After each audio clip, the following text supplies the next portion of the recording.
कर रही ऐसा लगा।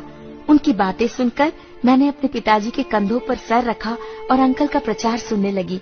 सभा की समाप्ति के बाद मेरी माँ पिताजी अंकल सैमुअल जी के पास गए और अपने दुखों के बारे में उन्हें बताया।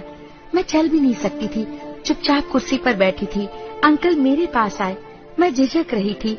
उन्होंने अपने हाथ मुझ पर रखे और मेरे लिए प्रार्थना की। मेरा शरीर इतनी सड़ी हुई हालत में था कि कोई डॉक्टर उसे नहीं छूता।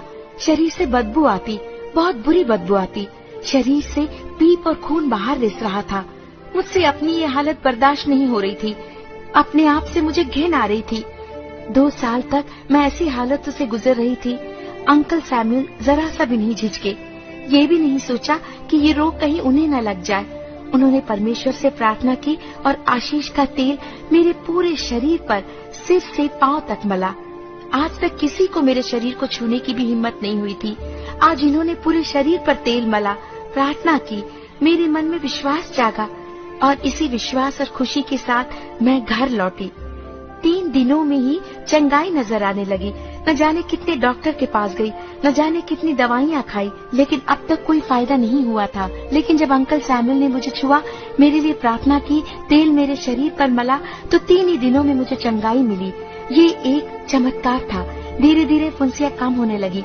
सारी खुरदुरी चमड़ी निकल गई। नवजात शिशु की